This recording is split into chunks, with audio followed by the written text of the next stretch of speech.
Hello friends, welcome to Bharati's kitchen. ఈరోజు వీడియోలో కరివేపాకు రైస్ని ఎలా ప్రిపేర్ చేసుకోవాలో చూపించబోతున్నాను. ఈ రెసిపీ చాలా కమ్మగా ఉంటుందండి. అస్సలు ఇందులో స్పైసెస్ యూస్ చేయము. కారంగా ఘాటుగా అస్సలు ఉండదన్నమాట. కంటి చూపు తక్కువ ఉన్న వాళ్ళకి కానీ, హెయిర్ ఫాల్ ఉన్న వాళ్ళకి కానీ ఈ కరివేపాకు రైస్ చాలా మంచిది. రైస్లో ఎప్పుడైనా డిఫరెంట్గా తినాలి అనుకుంటే ఒకసారి ఇలా ట్రై చేయండి. చాలా టేస్టీగా ఉంటుంది. సో ఈ టేస్టీ అండ్ హెల్దీ రెసిపీని ఎలా ప్రిపేర్ చేసుకోవాలో ఇప్పుడు చూద్దాము. ఫస్ట్ ఈ రెసిపీ కోసం ఒక ప్యాన్లో 1 స్పూన్ శనగపప్పు, 1 టేబుల్ స్పూన్ ధనియాలు, 1 స్పూన్ జీలకర్ర, అలాగే బాగా కడిగి ఆరబెట్టుకున్న కరివేపాకును కూడా వేసుకోవాలి. కరివేపాకుని 50 నుంచి 80 గ్రామ్స్ వరకు తీసుకోవచ్చు. నెక్స్ట్ ఈ కరివేపాకు బాగా ఫ్రై అయ్యేంత వరకు కూడా లో ఫ్లేమ్లోనే ఇలా మిక్స్ చేసుకుంటూ ఫ్రై చేసుకోవాలి. కరివేపాకుని బాగా క్లీన్ చేసుకోవాలి. మనకి మెడిసిన్స్ అవి కొడుతూ ఉంటారు కదా, సో మీరు కొంచెం వెనిగర్ వేసిన వాటర్లో బాగా వాష్ చేసుకున్న తర్వాతనే ఒక పల్చటి క్లాత్ మీద నైట్ అంతా ఆరబెట్టేశారనుకోండి, ఇవి బాగా డ్రై అయిపోతాయి. మార్నింగ్ బ్రేక్ఫాస్ట్లోకి కానీ, లంచ్ బాక్స్లోకి కానీ, లంచ్కి కానీ ప్రిపేర్ చేయాలి అనుకున్నప్పుడు చాలా సింపుల్గా ప్రిపేర్ చేసుకోవచ్చు అనమాట. ఈ కరివేపాకు ఫ్రై అవ్వడానికి కొద్దిగా టైం పడుతుందండి. లో టు మీడియం ఫ్లేమ్లో ఫ్రై చేసినట్లయితే 10 to 15 మినిట్స్ వరకు టైం పడుతుంది. ఇక్కడ నేను ఆయిల్ లేకుండా ఫ్రై చేస్తున్నానండి. మీరు ఇందులో కొంచెం ఆయిల్ కావాలన్నా కూడా వేసుకోవచ్చు. కరివేపాకు ఇలా బాగా ఫ్రై చేసుకున్న తర్వాత వీటిని బాగా చల్లారబెట్టుకున్న తర్వాత మిక్సీ జార్లోకి ట్రాన్స్ఫర్ చేసుకోవాలి.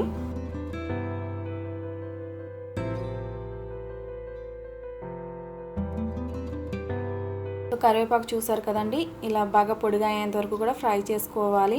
నెక్స్ట్ ఇందులోనే 2 టేబుల్ స్పూన్స్ వరకు వేయించి పొట్టు తీసిన వేరుశనగ గుళ్ళను కూడా వేసుకోవాలి. ఇవి మీ దగ్గర రెడీగా లేవనుకోండి, కరివేపాకు వేయించినప్పుడే 2 స్పూన్ల వేరుశనగ గుళ్ళని కరివేపాకులోనే వేసి ఫ్రై చేసి తీసుకోవచ్చు. నెక్స్ట్ ఇందులోనే కొద్దిగా చింతపండును కూడా వేసుకుని బాగా మెత్తగా పొడిగా అయ్యేంత వరకు కూడా గ్రైండ్ చేసుకోవాలి. చూసారు కదండి, ఇలా మెత్తగా పొడిగా అయ్యేంత వరకు కూడా గ్రైండ్ చేసుకోవాలి.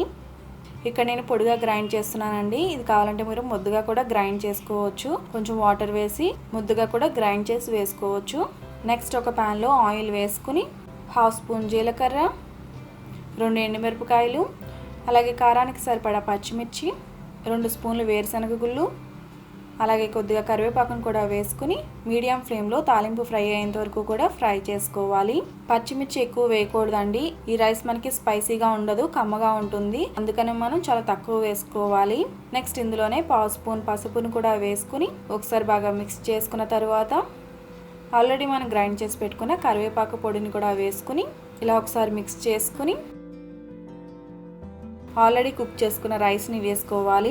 ఇక్కడ నేను నార్మల్ వైట్ రైస్ యూస్ చేస్తున్నాను. మీరు ఇందులో లెఫ్ట్ ఓవర్ రైస్ ఏదైతే ఉంటుందో దాన్ని యూస్ చేసుకోవచ్చు, లేదంటే బాస్మతి రైస్ని కూడా యూస్ చేసుకోవచ్చు.